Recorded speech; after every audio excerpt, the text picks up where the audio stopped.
Merry Christmas, everyone. Unless you're watching this after Christmas, in which case I hope you had a good Christmas.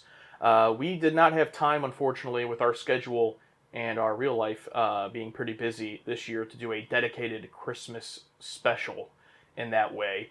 But we wanted to do something as a little bit of a Christmas gift to you guys, I guess you could say. So, today we are watching Chaos on the Bridge. This is probably the most requested Star Trek documentary that we've ever gotten ever since we started TNG, because it's a TNG-focused documentary. Now, I don't know the exact year that this came out, Alex, but I know that it's recent. It's not from the 90s, and usually we would never watch something out of release date order, but we have had multiple people in the Bridge crew watch this for us and rewatch it if they watched it a long time ago, and assure us that there are no spoilers beyond TNG for this documentary. They said there is one image at some points from the movie Generations, but it doesn't spoil anything that we don't already know, and all that we know about that is that William Shatner is in it. So, if they're wrong and there's a big spoiler in this, you're going to be in big trouble. Prices are going up. Prices are going up. Not just for the Bridge crew, For all for all tiers. But yeah, that's my spiel. What do you got to say? Yeah, I'm very excited to watch this because I heard it's about those troublesome years of seasons 1 and 2 of The Next Generation, which I think are some of the most fascinating years in terms of growing pains and all that. I would love to know what that was like behind the scenes. I've talked to you about this. I think I've talked about it on the channel before. I'm kind of half and half when it comes to documentaries. One half of me doesn't want to be spoiled on the magic. Part of me wants to just believe that the world exists and that I can just escape to it and just let the magic be the magic. But then the filmmaker side of me goes, okay, how was this made? How much was shot in a day? What are the sets like? What's it look like on the other side of the camera? Who's back there? What are the script supervisors, the directors? How much involvement is in it? What does fucking day one look like with the storyboards and all that? What does the writer's room look? I want to know everything. So I'm hoping this documentary will answer some of those lingering questions I have of what the hell it was like to make this. Yeah, 100%.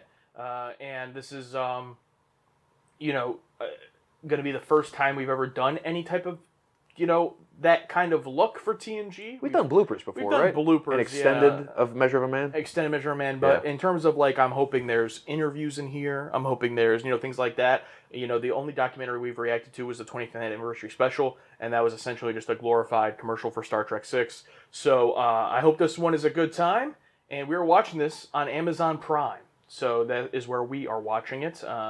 59 minutes, 13 seconds is the runtime we have. Last thing I'll say on the release order side of it, this is not something we're usually going to do. So if you want to request things that we are going to watch, still please keep them in release order when it comes to Star Trek adjacent.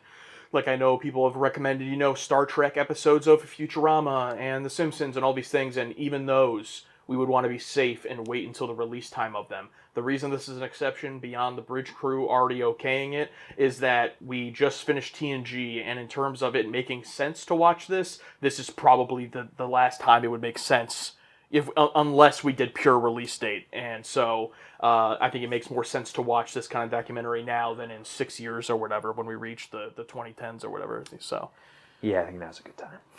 So we're going to get jumping in 3, 2, 1, go.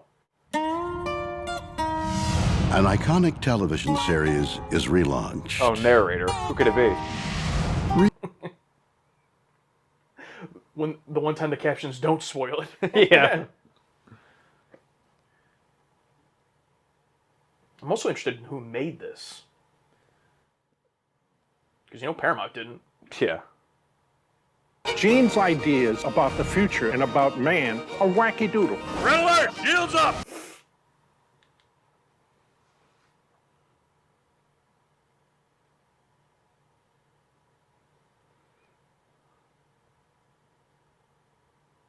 I wonder who that is. Yeah, I want to know who these people are. I'm sure their names will come up in the actual interviews.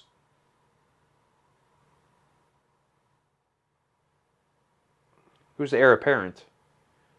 The mistress. What? He always had a mistress.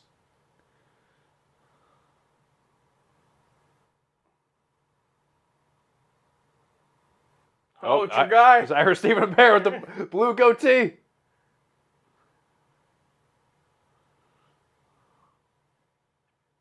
Hey. I've heard that's the only reason he did it. So we can talk about that? Oh, okay.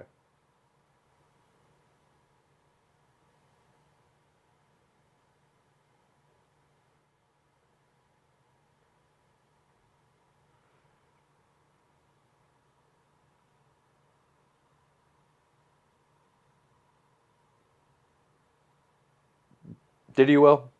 Did you? He got fascinated, but once they wrote in that check.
Whew.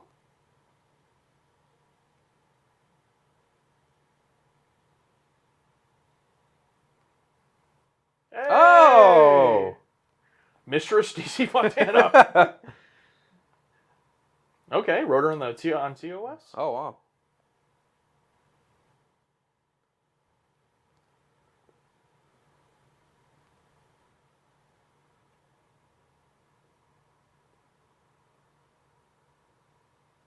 Wow. Off of conventions. Oh, Maurice Hurley. That's who fired Gates, you fucking asshole.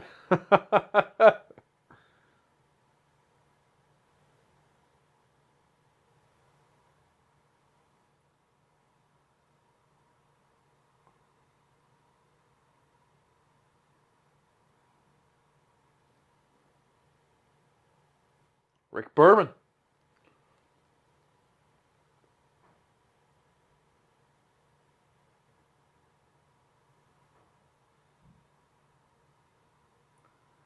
Get out of here.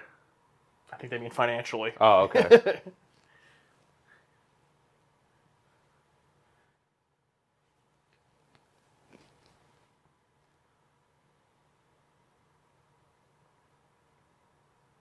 Shander's actually interviewing these people.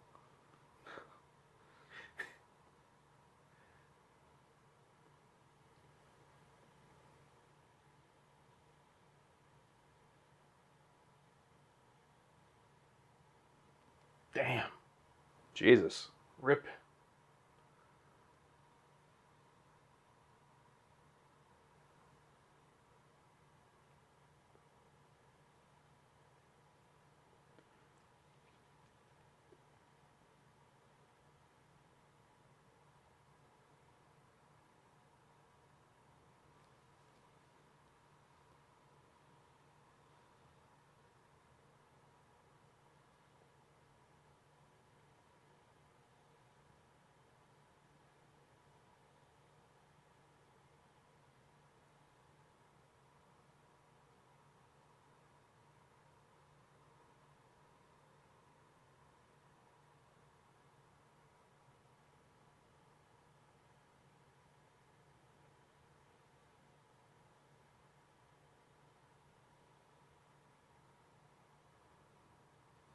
I wonder if they needed his permission. I'd hope so.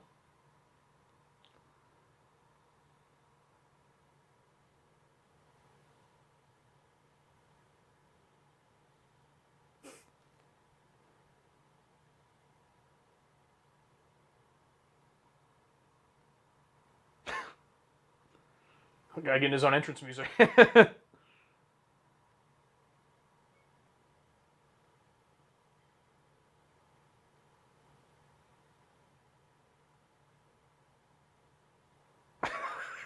the fuck?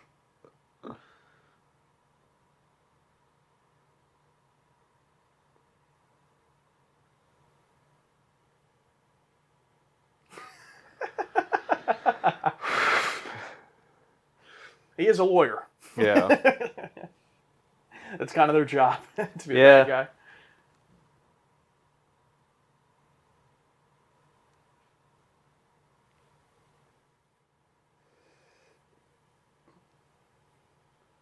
I think that's fair.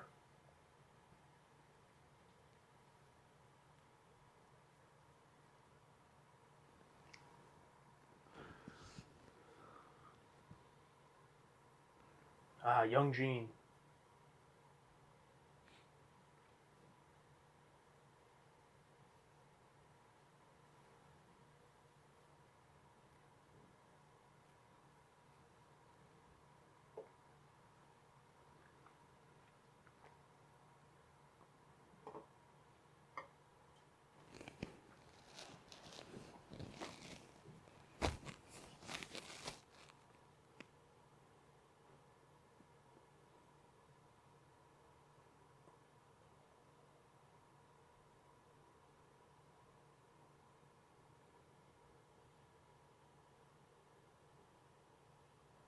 %4. Oh, good for him.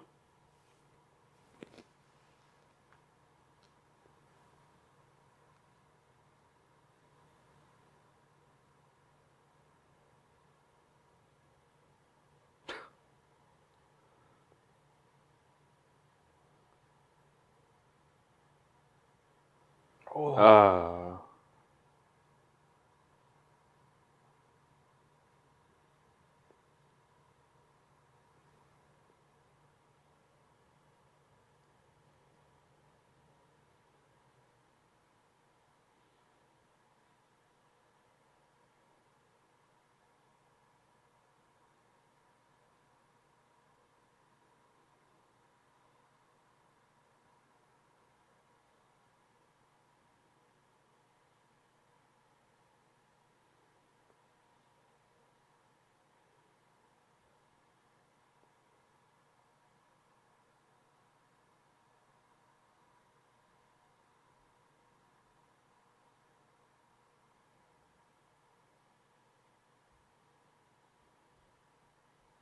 Just even imagining a time where Paramount like cared this much about getting a Star Trek show going. Of course. I'm not watching this new shit. Woo!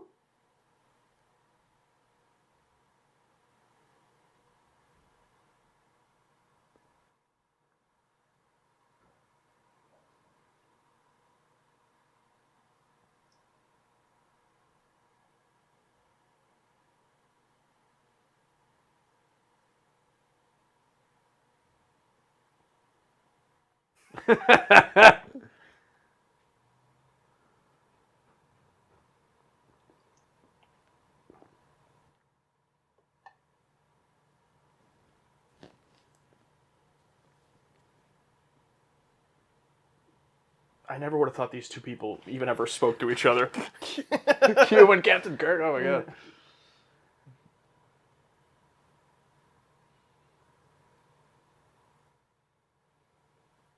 Woo!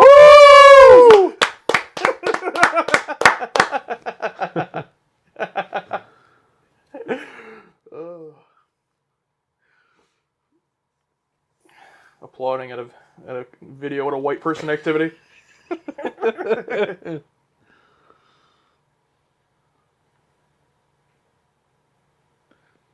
Oh my god, Gene is God.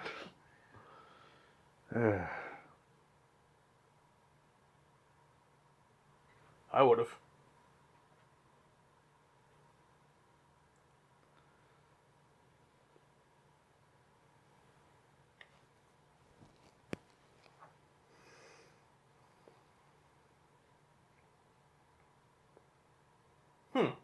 Interesting.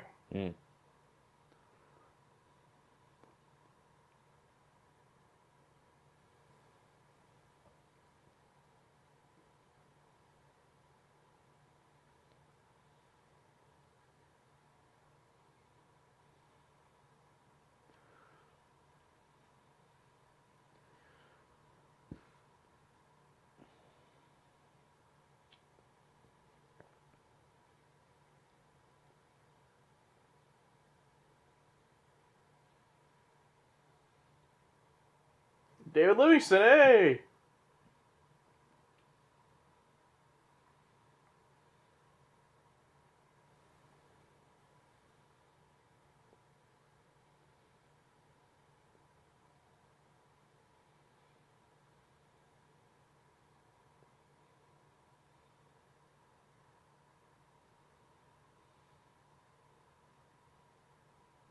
Hmm.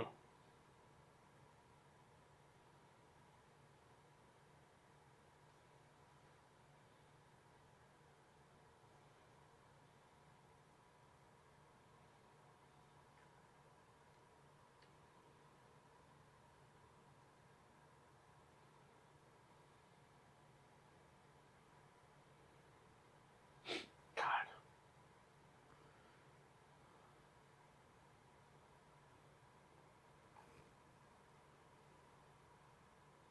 I didn't even know they did miniseries back then.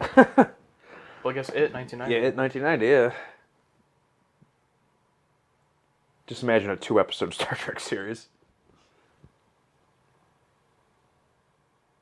There we go, Lucille.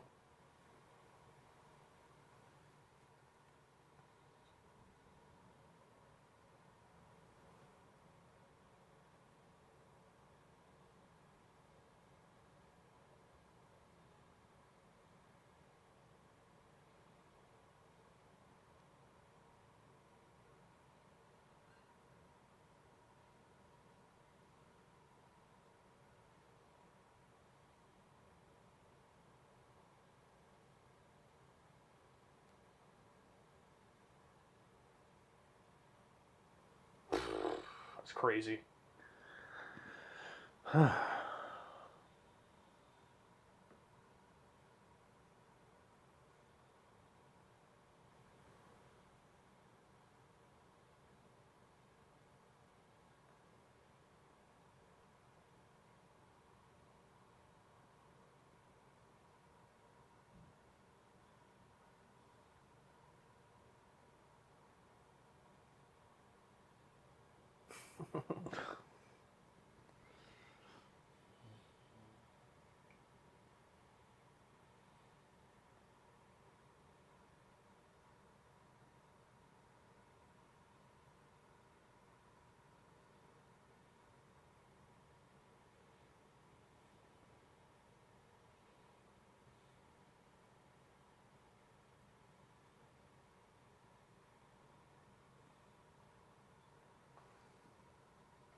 Over a 2-hour pilot. I mean, Jesus.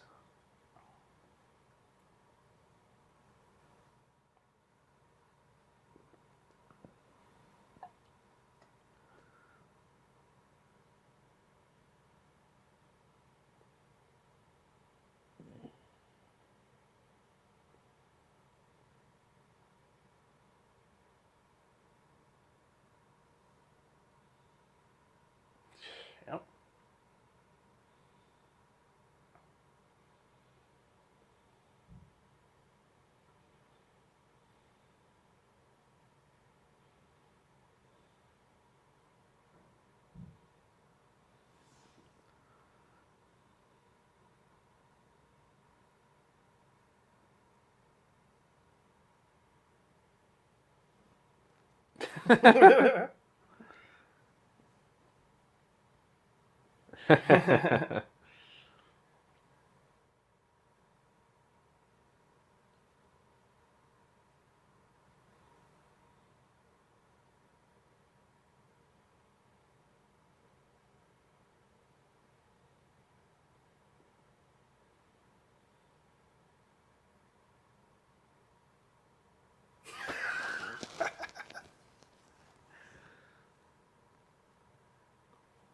Oh, research consultant. That's interesting.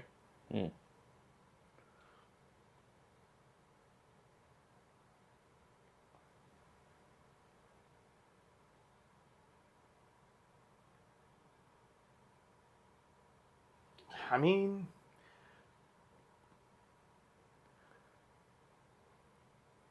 yeah. I mean, broke him up with Q in 2 weeks. That's pretty good.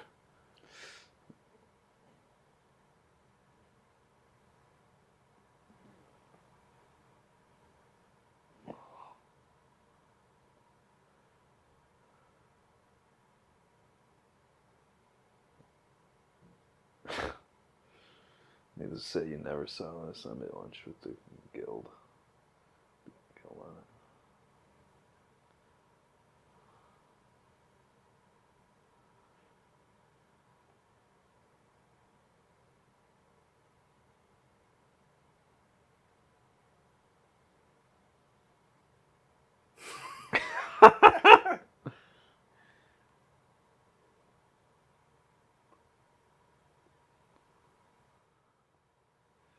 All right, it wasn't that incomprehensible. Yeah.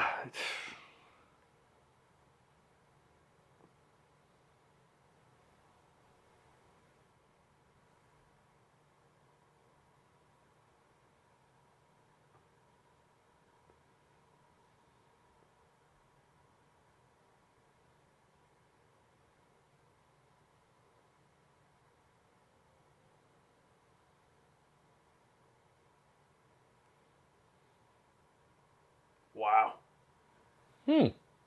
Right place, right time.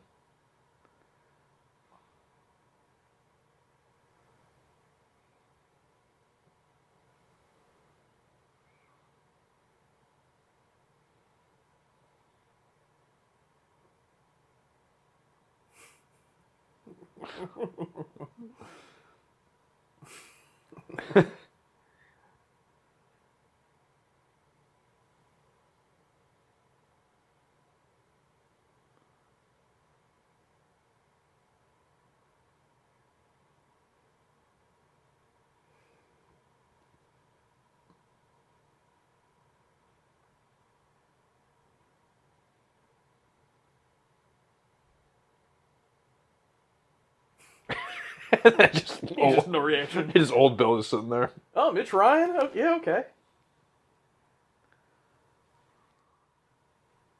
Hey. Dakota, okay.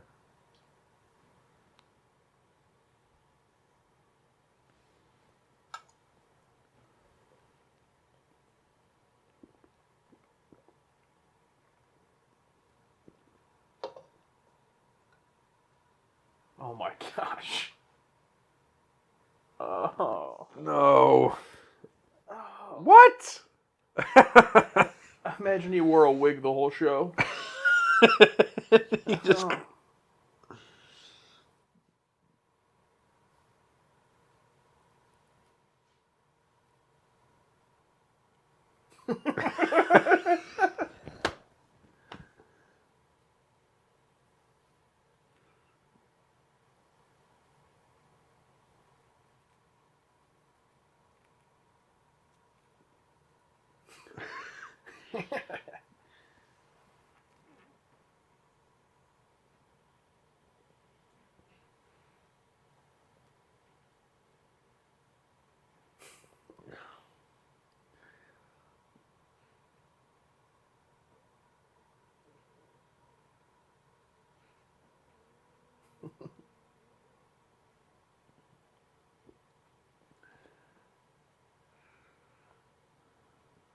Nice. Fuck yeah.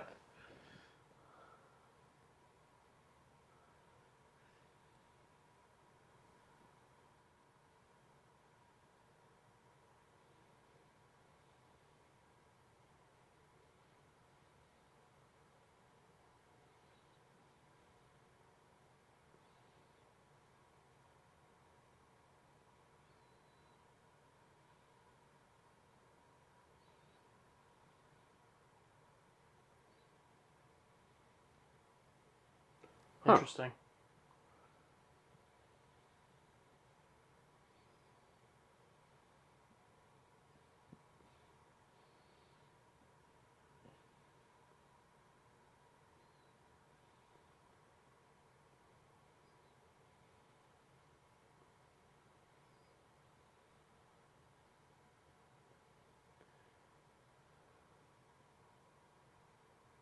Oh no. Oh my god. Oh no. Bro, just be the lawyer. Oh. Yeah.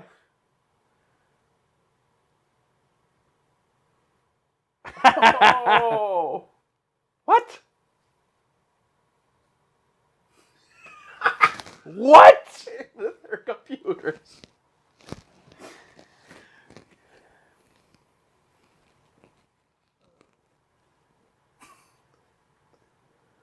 Jesus Christ.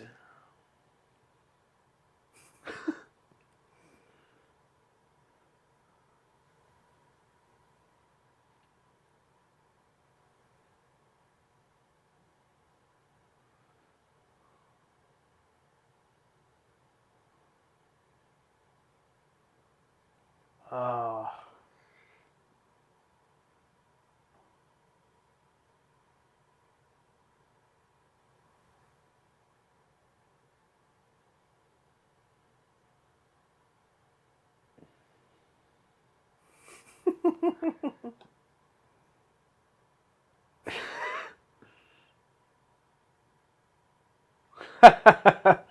Holy shit. I mean, writing the scripts, editing the scripts is crazy. Just some fucking lawyer.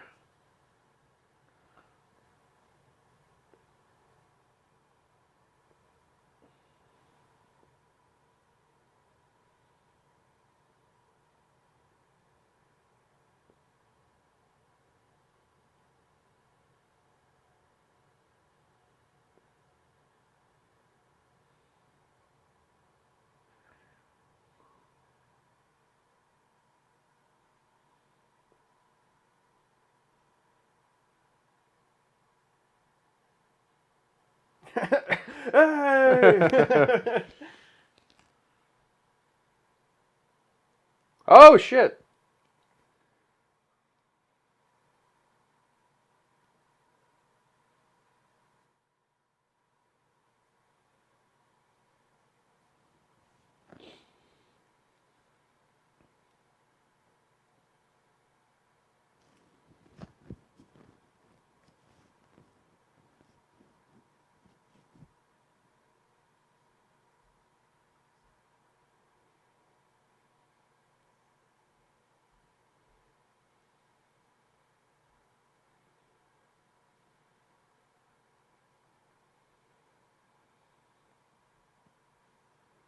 That's why he was such a smartass. Yeah.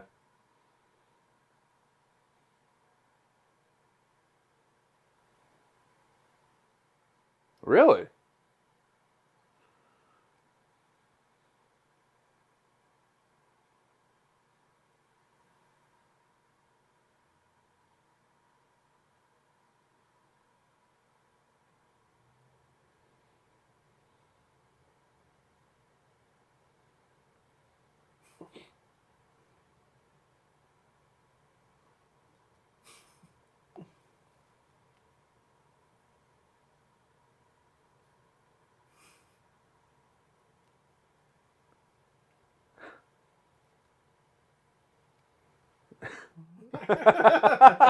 What?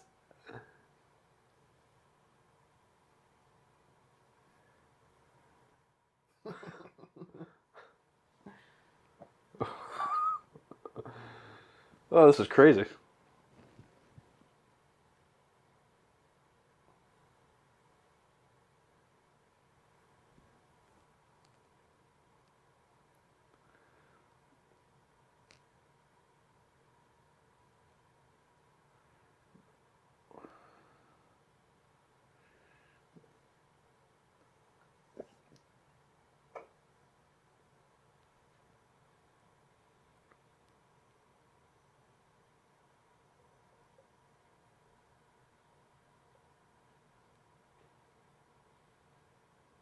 Damn.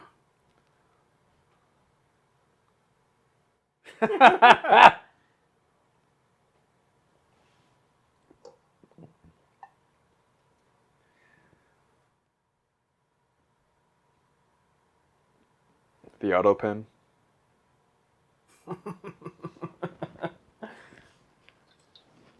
Oh no. Oh, Jesus.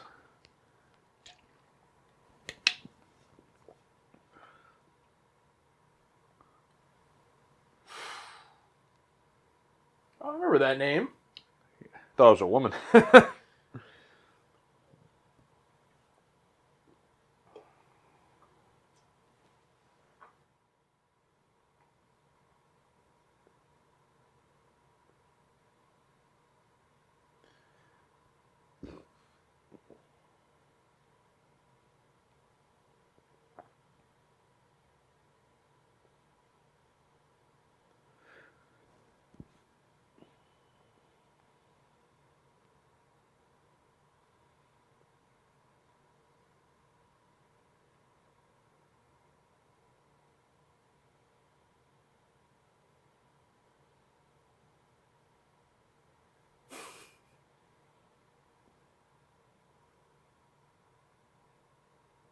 Why would you call it a joke?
Okay.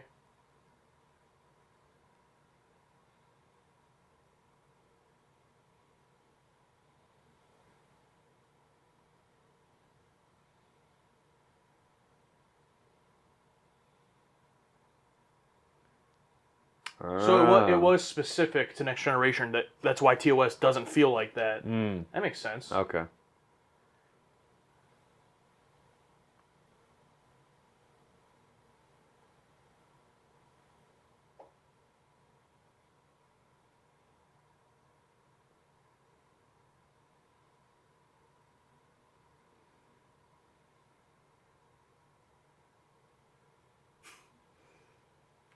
Yeah, it's got to be tough. Yeah.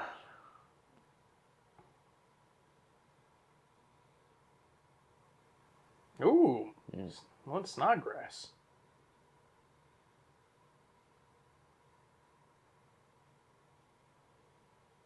Tension. What? I like the dramatic constraints it put on me as a writer. Really? There we go.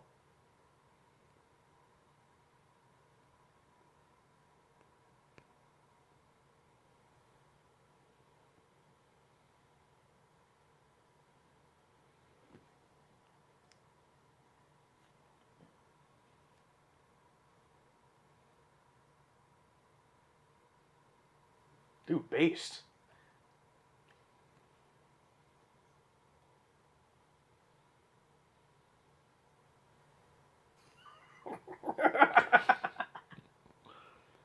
Give me that. Yeah, literally, Vince McMahon.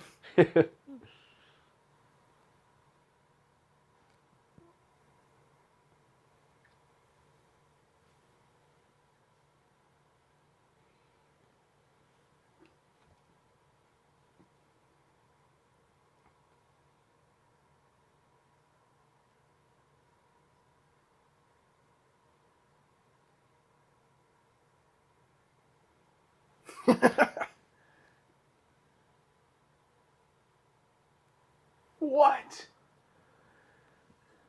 Jesus. Why was he fired? Didn't like his idea, I guess. Yeah. Something's missing from that story. But yeah, bro is literally Vince McMahon. Here we go. The true big three.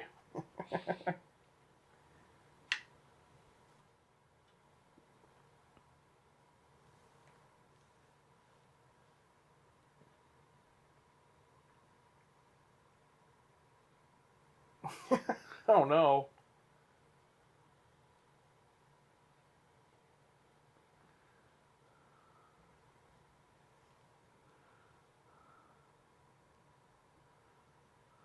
Oh man.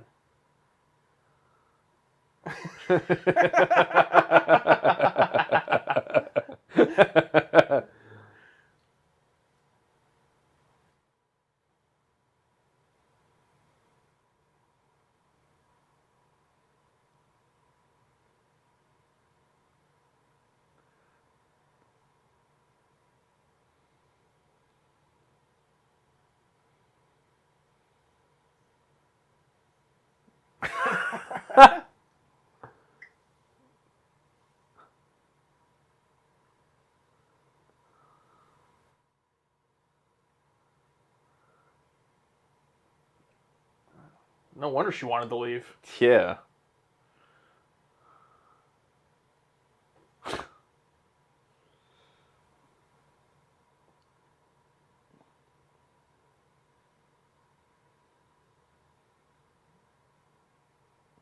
Oh, that kind of sausage.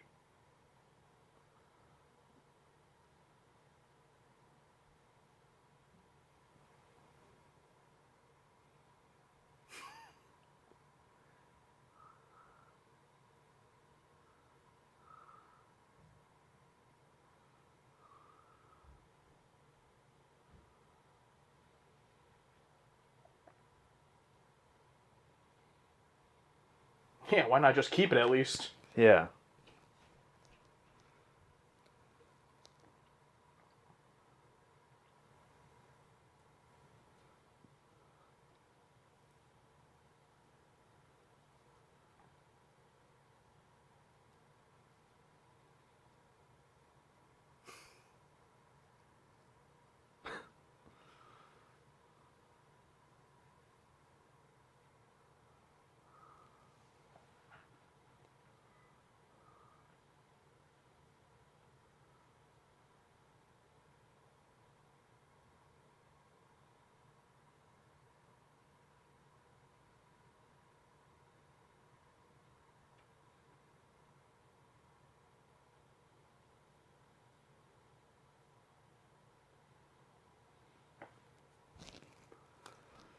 I want to know like when that happened, though. You know what I mean? It'd be interesting to be like, okay, when did that happen? Mm-hmm.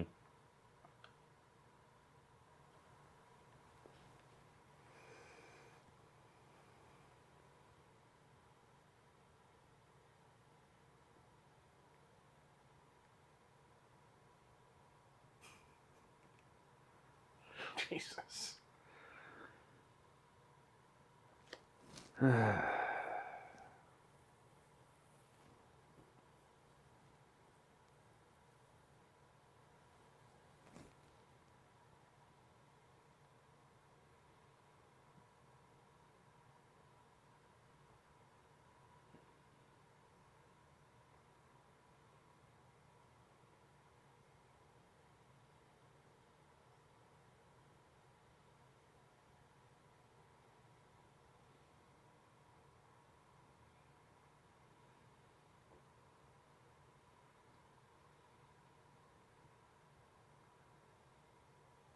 Oh, what a great way to run the show.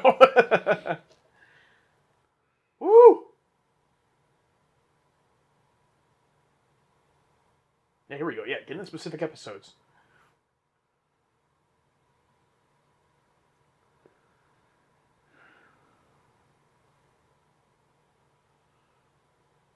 Who the fuck is that guy to be the fucking judge of what is Star Trek?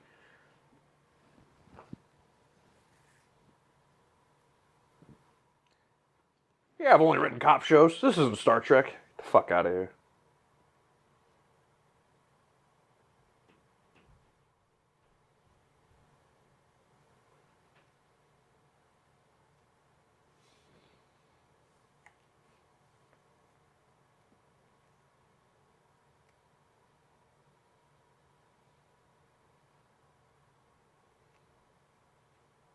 Was she?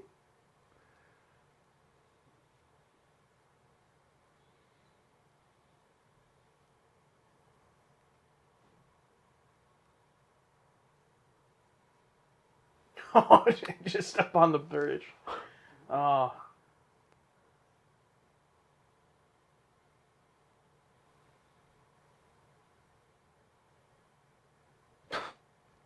He clearly still holds some resentment.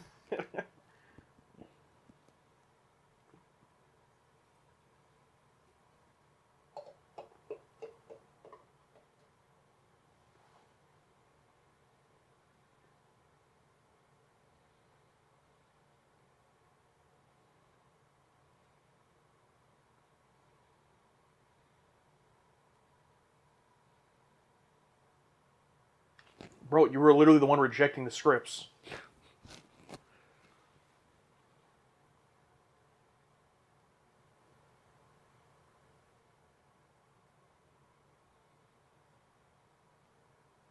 So he created the Borg?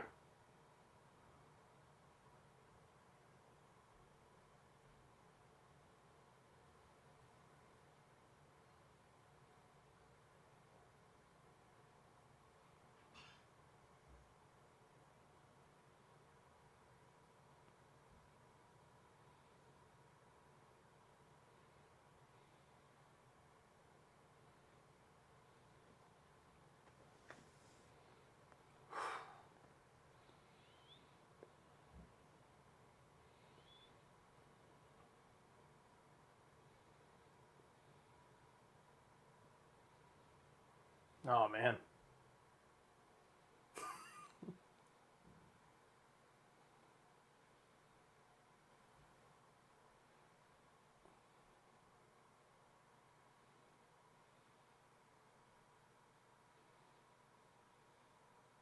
That's why they had 22 episodes. Uh-huh. Whoa.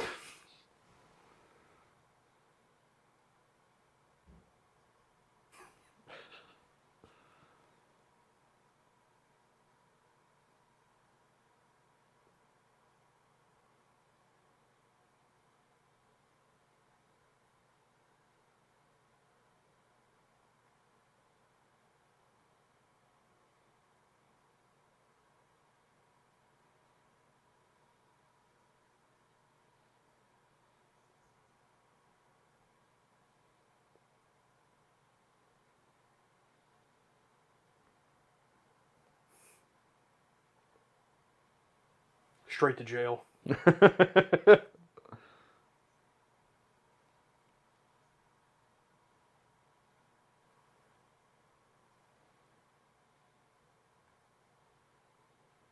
Not the best character in the first season or anything.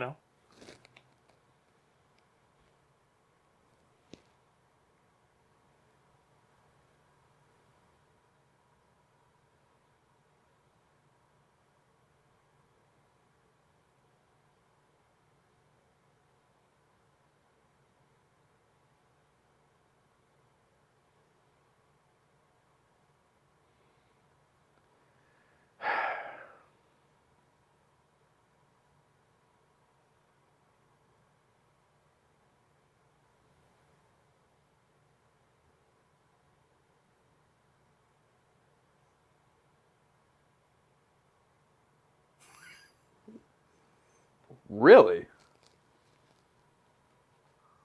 Oh, hey. Oh, wow. There we go.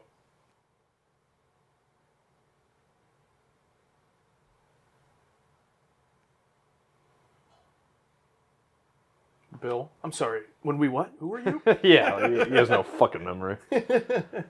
You were in the show with me? Oh, wow. What show?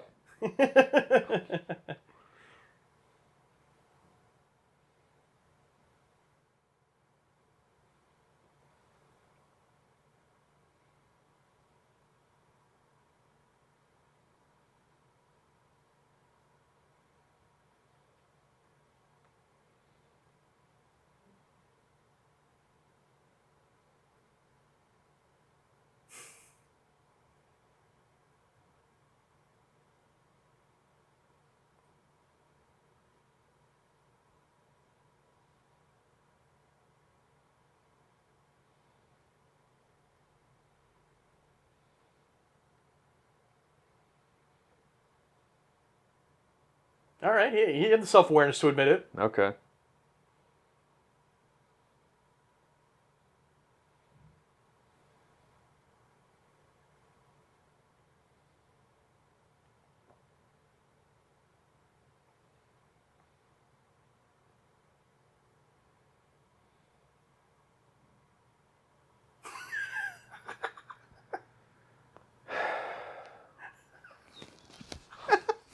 Unknown cause. Dude. Oh my god. Second season, everyone's dead. Jesus. Basically just a reboot. Jesus Christ. Oh my god.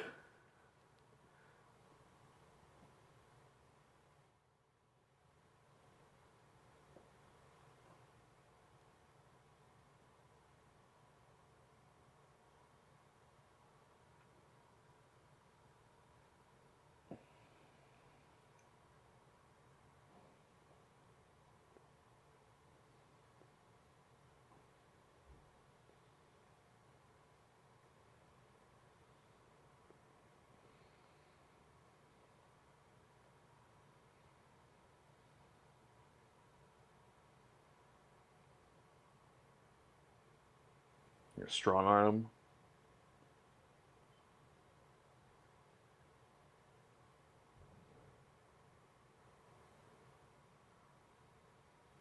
Ah, you fucking dick.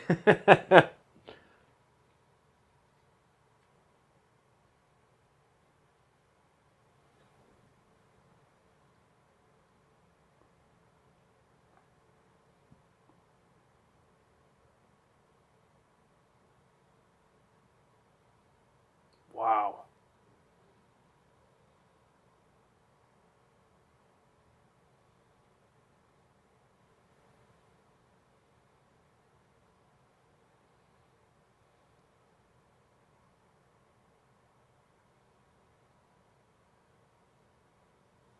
Jesus.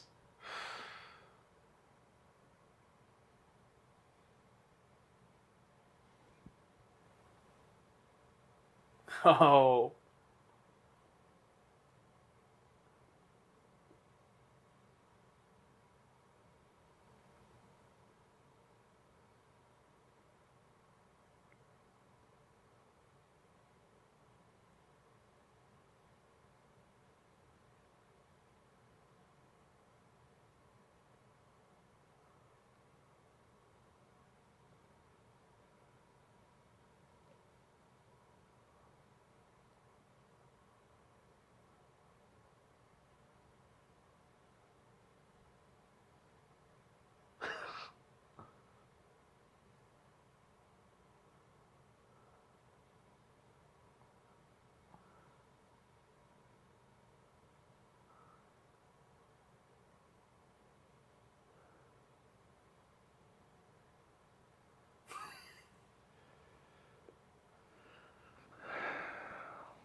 Based!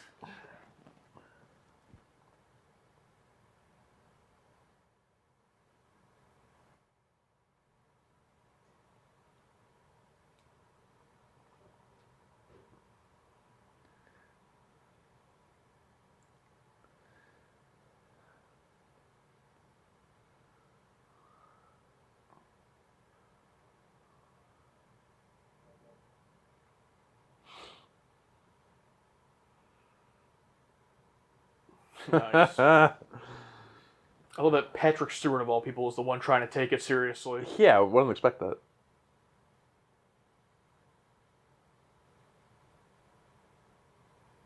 Thank God! Get the fuck out of here. Get this guy out of here.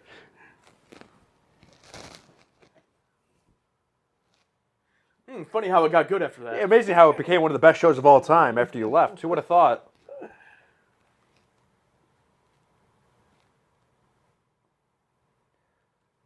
People talked got better when Gene left. When Maurice Hurley left, that's when it became.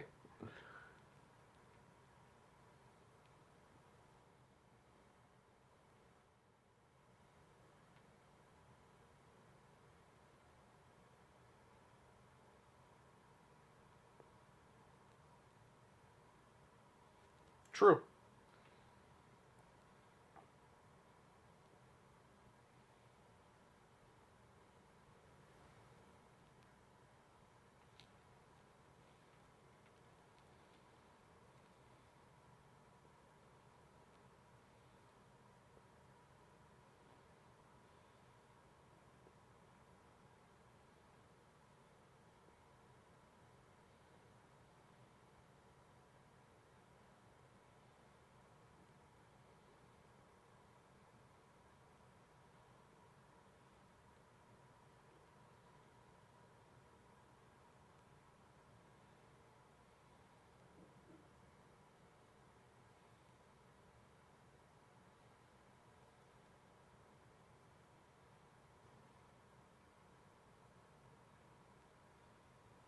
Jonathan directing there? Mm.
Look at that photo. Oh, Jesus. Yeah, I might want to pause and take a good look at that.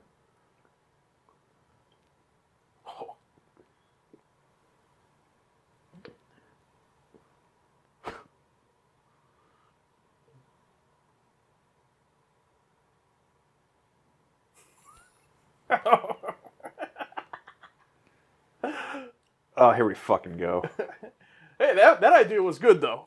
Yeah. That part of it was good. I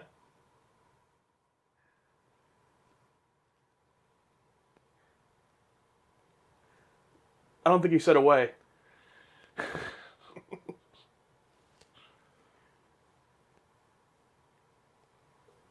So Gene's still there.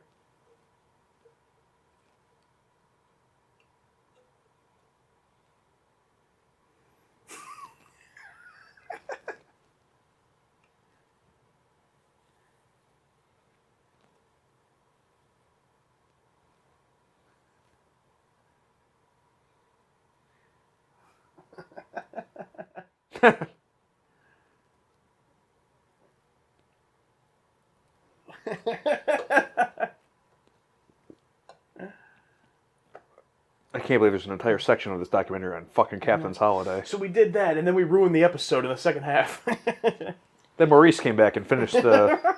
We found a leftover script. Oh, Deep Space Nine.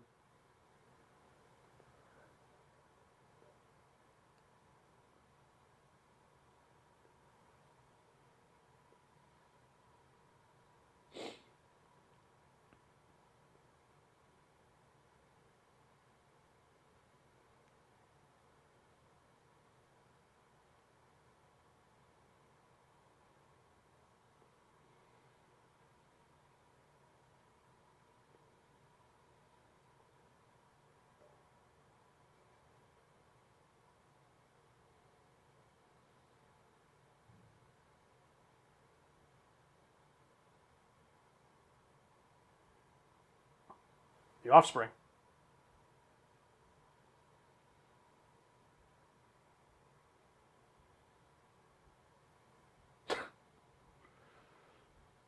Oh, God.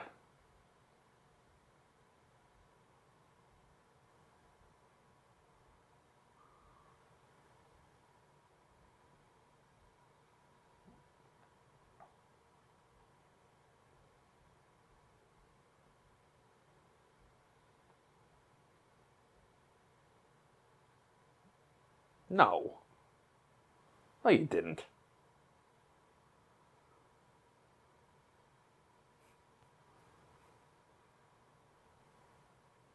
There's the image. Okay. Woo! That's what we have coming soon.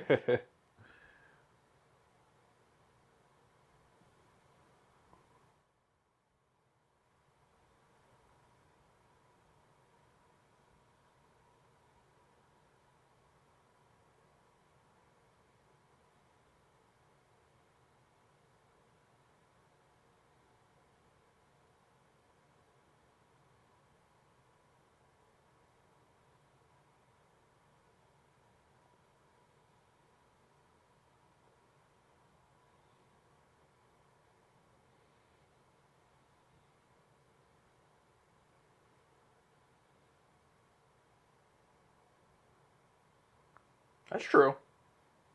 Mm.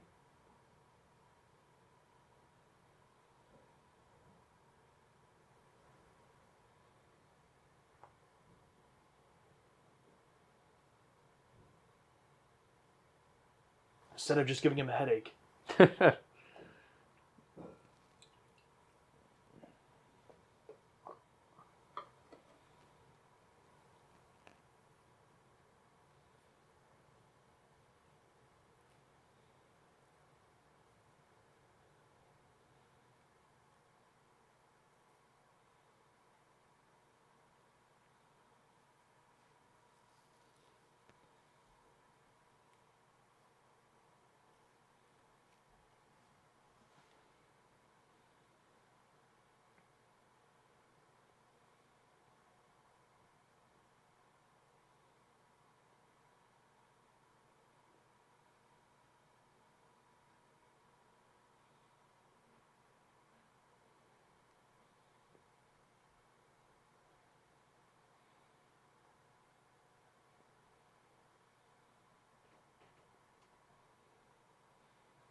'91, so yeah, it would have been season 5. Mm.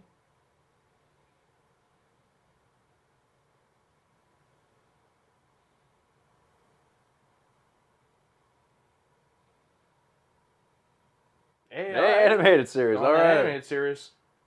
All right. Yeah. Oh, here's what we got Oh, coming. oh, oh, no. Wait, I don't know the names. Wait, why In the Darkness? And that must have been when this came out.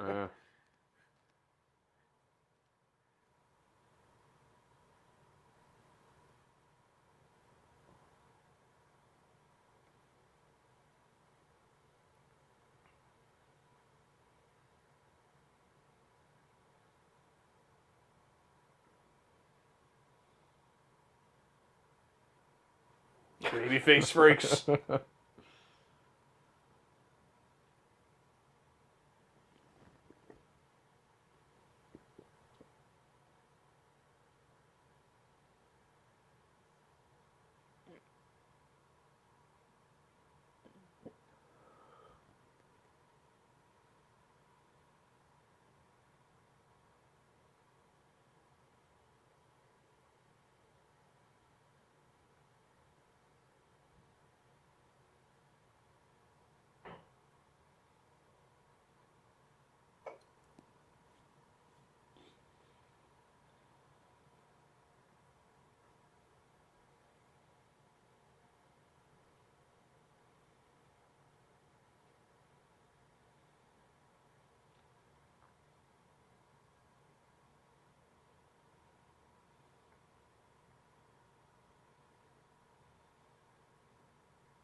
Yeah. Fuck you, Maurice Hurley!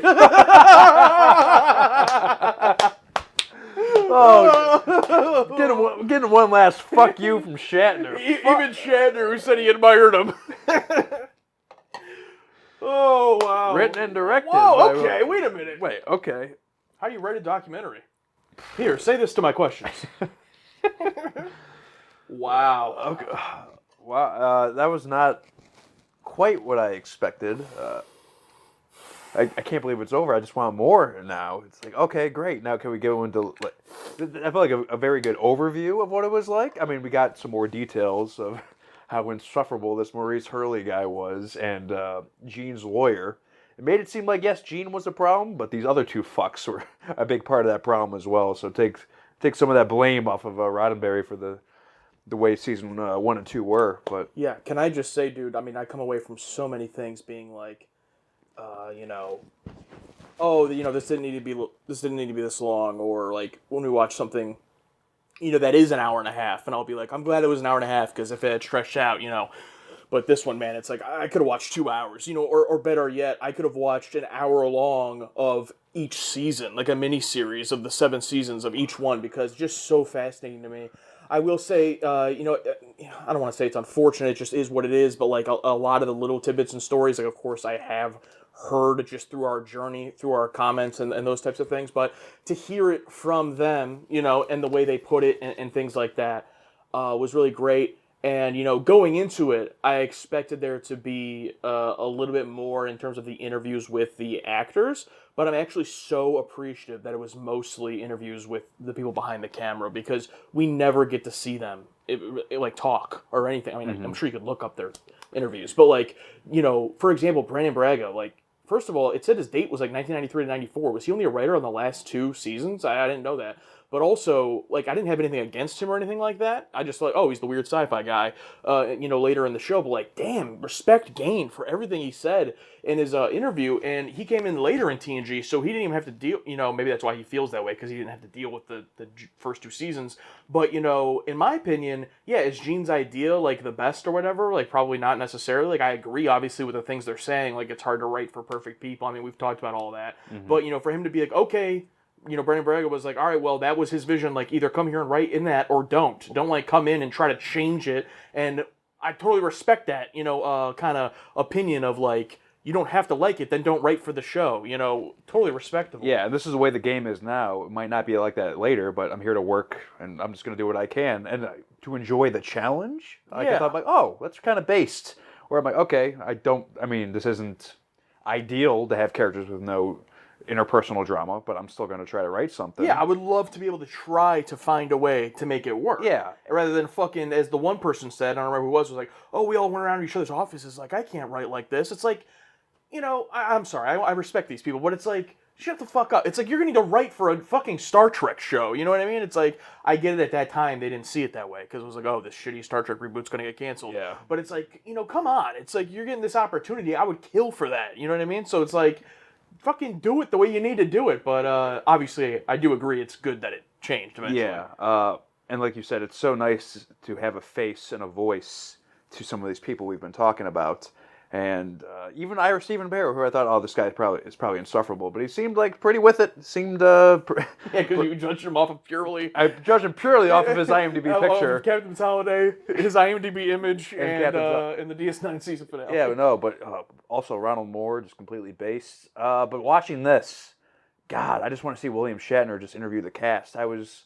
Just that little tidbit with Frakes and Shatner talking about, like, oh, you guys weren't singing and dances as well? No, well, not like that. It's like, or I forget what he was talking about, the stuff under the trailers or whatever. It's like, you've seen those, right, Bill? It's like, oh, yeah, I think from the other side of the line. Yeah, that they had the shitty trailers, yeah. Oh, I think I saw those from the other side, yeah. Shatner had the nice, oh, that was so funny. That was great. That was a great moment. Yeah, I just want to see Bill interview everyone now. Yeah, respect to him. I mean, we defend and love him, but even I was giving a little bit of crap at the beginning, like, oh yeah, he was interested once they gave him the check for this documentary, but he seemed pretty involved. Yeah, I mean, he's obviously a smart, self-aware dude, and in our heads, I'm always thinking, like, he said he never even watched the original series. To me, like, Star Trek just seems like, oh yeah, that was the thing I'm famous for, but to actually see him, like, be like a go-getter and, like, actually being the one interviewing all these people. I don't know if he did all the research for the questions and all that, but he seems to have a very fascination with power. I think he said the word power at least 30 times. Just tell me about this power struggle. Please tell me about that. Yeah, real quick on Brandon Braga, he did his first episode he actually wrote to teleplay for was Reunion, season 4, episode 7. And then he was mostly a staff writer until later on in the show. But yeah, and he's only 60, by the way, right? So he was young. He looked pretty young. I'm like, wait, how old is this guy? He was like in his late 20s when he started, so God, good for him. Can we talk about the based Tracy Torme, or Torm? I thought it was a woman, the reverse of the DC Fontana, where it's like, yeah, I just wrote Conspiracy, and Maurice was like, oh, yeah. I'm like, the funniest part of this is, like, I think we have our new biggest op replacing Nicholas Meyer in behind the camera. As much as we crap on Nicholas Meyer, ultimately the dude made 2 movies, basically. Yeah. Maurice Hurley is just, I'm sure he was a nice guy if he's still alive. I'm sure he's a nice guy, but it's like, that was just, I mean, could you present yourself in any worse of a light in this? And the fact that even William Shatner chose to end this documentary on Not So Wacky Doodle after as a big fuck you. Yeah, and it's not like not Gene, not anyone else, just him. And it's not like that was an old interview in the 90s or something where he could have reflected. It's like that was his current interview at that time. And then for him to, I mean, the one self-aware remark he made was like, oh, everyone had egos, mine was probably the biggest. Okay, he had that self-aware remark, but that doesn't, like, I mean, even just, oh man, it's, I don't want to, have a whole conversation about hating this guy. But it's like, thank God. The whole time I'm watching this, I'm just thinking, thank God all of this went the way that it did in terms of, being fixed. Like, even from when they were first getting it started, and having trouble finding a network that would give them 26 episodes, so they had to go to syndicated. The fact that the Paramount president guy cared enough. I mean, I know they were coming off of Star Trek 4, huge commercial success. So but the fact that they cared enough to get a new show going.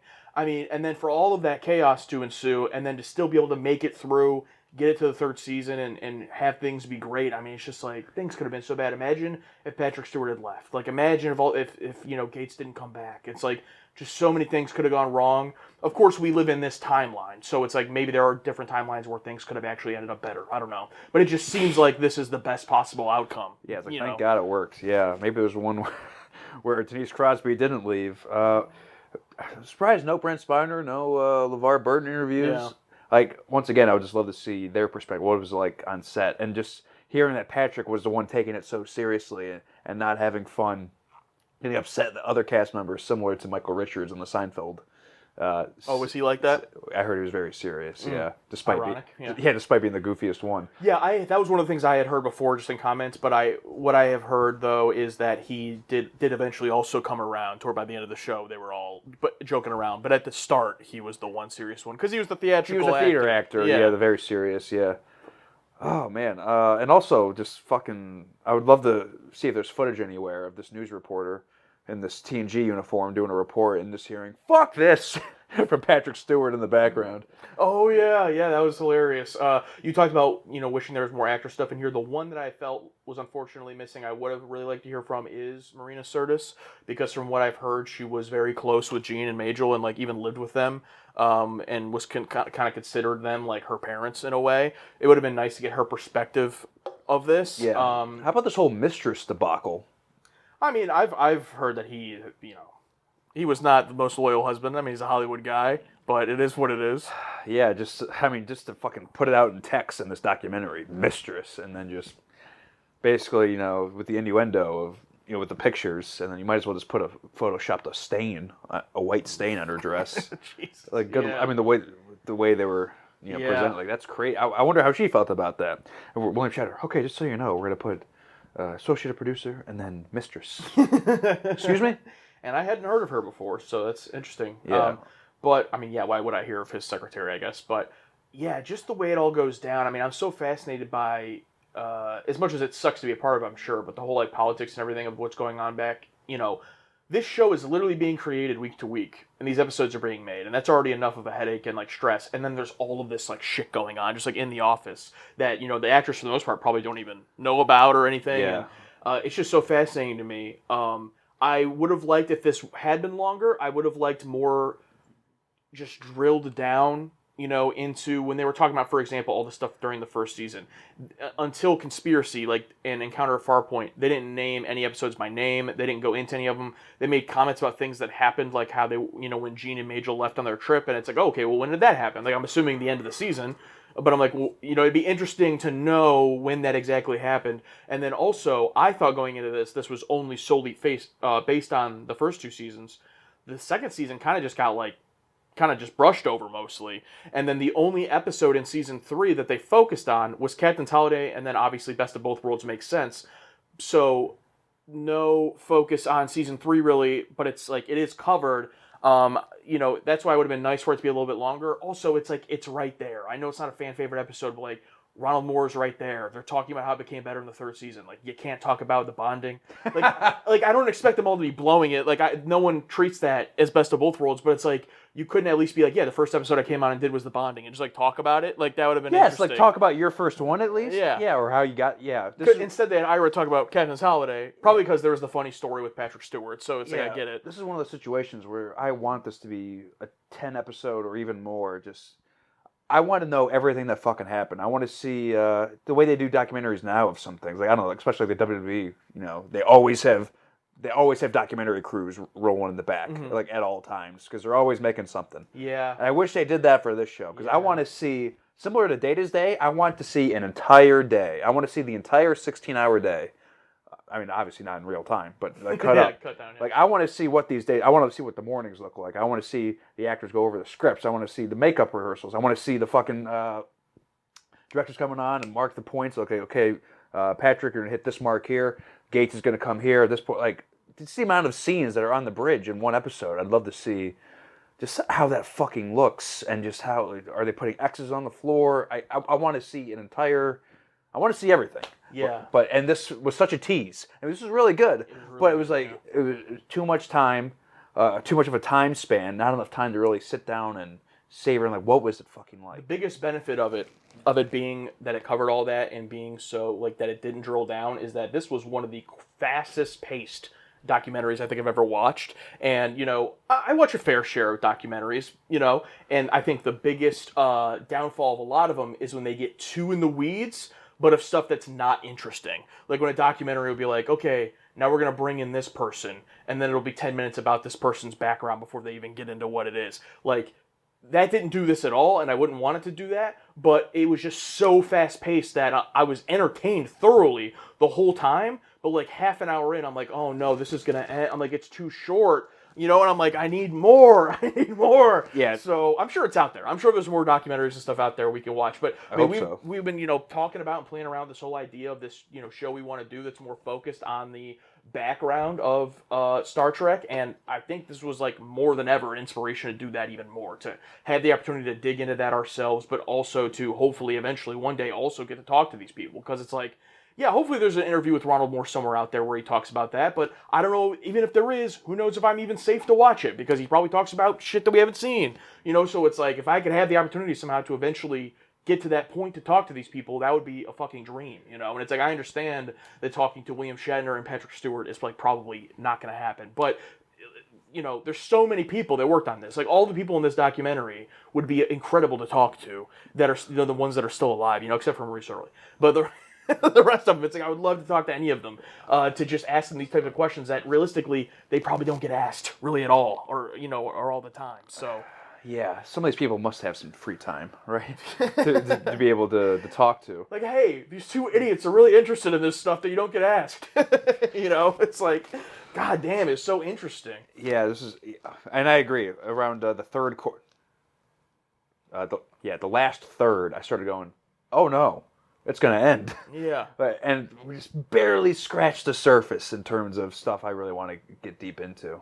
Like the Gates thing, you know, I don't want to dwell on it too long, but it's like I didn't even know if they were going to cover it at first, because they just started talking about other stuff, and then they're like, oh, tell me about what happened with Gates McFadden, and like, it's one interview clip from him, one interview clip from her, and then one interview clip from Patrick Stewart, and then they just like talk about Dr. Pulaski and move on. Yeah. And it's like, okay, wait, no, I want to... I want to hear the conversation. How was she brought back?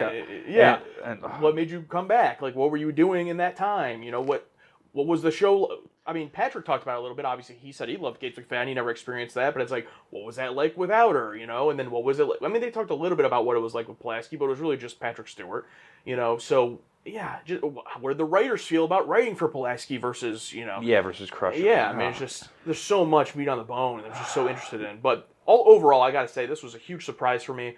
I don't want to say I thought I wasn't going to like it, but I just, like, I had, you know, kind of low expectations of, like, okay, just a Star Trek documentary, whatever, we'll see.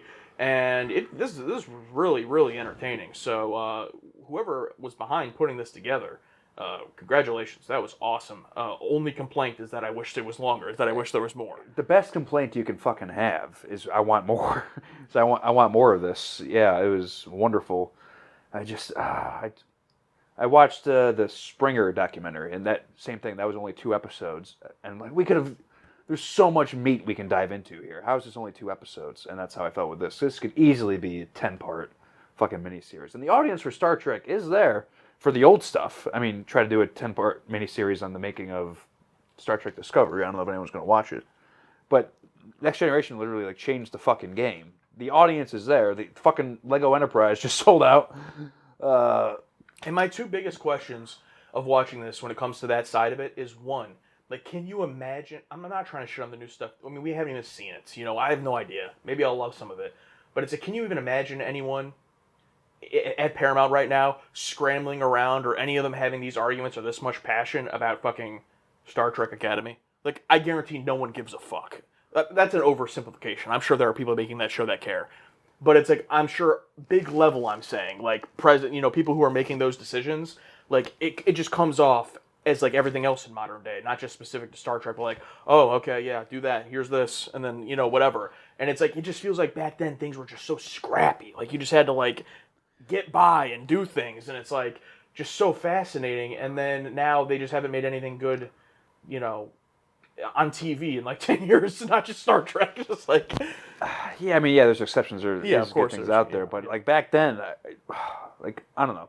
I just started watching Babylon again, and just that idea of filmmaking, and just everyone's just chain smoking cigarettes and going crazy, and just I don't think that disaster filmmaking happens anymore. I think everything is just too uniform and neat, and no passion is happening. When back in then, people were fighting in offices and screaming and throwing scripts and fucking Yeah. drinking, and and now everything just feels so. Yeah. Oh yeah, or just we're making a Star Trek show. There's no passion anymore. Like, oh god, I would just love to just be a fly on the wall in these offices and just see what it looked like, and just all these fucking probably people balding from stress, just smoke filled offices, jeans fucking throwing things around. I'd love to see it. Yeah, man, I love this, dude. This was awesome. And yeah, my second part of that was, so that was the first part of like, can you imagine anyone caring that much right, today? And then secondly, I'm still just so fascinated by this idea. Like, obviously TNG is this huge show, and like everyone loves it, whatnot, and it has all this impact, and it's 7 seasons, and then it's like the fact that Deep Space Nine and Voyager are both 7 seasons, and it's like, I don't want to minimize those or anything. I'm sure there's people that love those, but it's like, how did they survive so long and not have that cultural impact? From what it feels like, in terms of like, I feel if you ask, before we ever saw Star Trek, it's like, what do you know of Star Trek? Oh, well, we know a little bit about the original series of Captain Kirk and Spock. I've heard those in pop culture, and then I know what TNG is, just in the ether. Yeah. And I know they have movies. And then it's like, I'd never heard of Deep Space Nine, never heard of Voyager, and never heard of any of those shows. They didn't have movies. Like, it's just like very interesting to me that it's like, there's got to be interesting stories for all those shows too, so sure we'll get there. But Yeah, I want a documentary on them all. I'm like, okay, after the success of TNG, was there dwindling returns with Deep Space Nine, and then Voyager, then Enterprise, and at that point where they're making those, we're going, yeah, the magic's not here anymore. Like, I would love to know at what point do they go, oh, that's it. And in terms of the names working behind the scenes, did the more passionate writers leave? Or because obviously every episode's for the most part written by a different person, and the producers, especially in seasons 1 and 2, they had that wall of writers, a different wall of writers, the ones that were all fired. I just wonder. that's the real wall of writers right there. Yeah, I just wonder the whole ship of Theseus thing. It's like how much Change before it's no longer the original. Yeah, how thing. much changed before it's no longer the original thing. Like which ones, Yeah, no, 100%. Probably Enterprise, as people like to say. That's the end. But I wonder if there's anything happening during those shows where they're realizing, oh, we're getting less viewership. The magic's gone. What do we do? Yeah. I don't know. I mean, I'm assuming that happens. Maybe they're all great. I don't know. I don't know. And just Star Trek as a fan, like, I just want to end off with this. As much as we joke around and as much as we shit on, whatever, and we're blunt, and all those things, it's like, at the end of the day, it's like a documentary like this, it just reminds me, it's like, man, I just love this franchise so fucking much. And it's like, it does suck. As much as it's cool to come into this now and it's all there and we're just like watching it, that's all cool. It's like, it does suck that so many of these people have passed away, and it's like, it is what it is. That's just time. That's life. But it's like, Gene just seemed like, for all of his flaws or whatever, I'm just so fascinated every time they talk about him. And I'm so glad that, like, every time in this documentary that people were shitting on him, they would cut to also someone else, like, defending his point of view. Or, like, someone who saw it the other way. It wasn't just the let's shit on Gene thing. Because, like, I can understand that and that's easy to do. And I'm sure he was the cause of a lot of headache and chaos and everything. But at the end of the day, the dude created Star Trek, and you just got to respect him for that. And then also the interview we saw of him in the 25th anniversary special, where he explained Star Trek the exact way we think of it, of, anything is out there, you can do anything. That always confused me up against this whole philosophy people say he has about, oh, humanity's perfect, everything's solved. But now it makes complete sense watching this, that it's like he read these humanist books, which I've never heard of that, humanist. I've never even heard of that, so that's very interesting to me. Because, like, I don't consider myself religious, but I don't really consider myself, like, a strong atheist either. So I might look into that, honestly. That seems very interesting. But to get into this mindset, it makes so much more sense that, oh, that's just how Gene felt at that time of his life. That wasn't always his philosophy. Wasn't always, yeah. So they just like so perfect. It fills in those gaps that I had of like, what, how did that happen? So that's just so interesting. Just the whole thing's. Just incredible, dude. Yeah, yeah. Speaking on Gene, like, yeah, he was probably problematic in his later years, but he was a human being. I mean, who's fucking perfect? Yeah. Yeah. So I mean, I get it. And I think they described it. I think the one lady was describing it perfectly. It's he felt like he was deteriorating, he was slipping, and he was losing his legacy. So he was very protective over that. So I completely understand. And then at the very end, Maurice Hurley was arguing against him when he was trying to be open-minded and make episodes that were good, that were outside of that framework. So, yeah. Yes. New biggest op. New biggest op. Wait, I'm going to look him up real quick because I'm going to feel bad if he's dead. I'm going to look it up. All right, he did pass away. Rest in peace, Maurice Hurley. Rest in peace, Maurice Hurley. No disrespect. With that being said, I'm leaving all that in the reaction. Died 2015. Damn. So Yeah. this was filmed. How old is this documentary? Let me look it up. Hold on. It had to have been 2014 because it showed Into Darkness. That had to have been the new thing coming out. Oh, yeah. I'm pretty sure yeah. that was 2014 or 13 or something. Chaos on the Bridge. Is that what it's called? 2014. Yeah. Yeah, 2014. And can I just say on that, thank God, they made this documentary, and they didn't do this on purpose at all, but thank God it's not, oh, Captain Picard is talking about season 1 of TNG, let's show some images from First Contact, the film. Thank God it's not just filled with future spoilers. There was the one image of Michael Piller and someone else on the DS9 bridge, and then there's the one image of Kirk and Picard in Generations, but the only reason they use it is because they're talking about them two in context, and it doesn't say anything about that film. So they, of course, didn't do that on purpose, I'm sure, but thankfully, because had the documentary even just something as innocuous as, oh, there's a bunch of images in it, we wouldn't have been able to watch it. And it's just like, thank God we were able to. So, and thank you to everyone on the Bridge crew who took their time to watch this for us, whether it was a rewatch or a first time, and telling us that we're good to go on it. I really appreciate that. So, yeah, man. Yeah, just if one of these can be released every year, and for every episode, like, okay, the documentary of the making of Encounter at Farpoint. Okay, the documentary of The Naked Now. Documentary of fucking the racist episode. Code of Honor? Code of Honor, yeah. Oh, yeah. I want a fucking documentary On the... I want an hour plus documentary on every episode.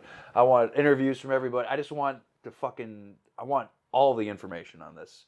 At first, I didn't want to open Pandora's box. I'm like, oh, the magic. I like the magic of the show. Don't tell me. But now, this opened it up. I want to see everything. I want to see exactly how this is made. Whew, all right, man. Wow. Well, this was, in real time, the last recording of 2025. What a way to go out. Last year, we ended on Star Trek 6. So I would say this was a better one. A better way to go out. A much better way. You're not leaving my house with both of us depressed and stressed out. I think we're leaving on a pretty high note and a reinforcement of why we love this franchise. So, and the baton was handed from Nicholas Meyer to Maurice Hurley. Yeah, rest in peace. Every time we talk shit about that, we had to say rest in peace before, just to pay respect. Rest in peace, yeah. Just to pay respect.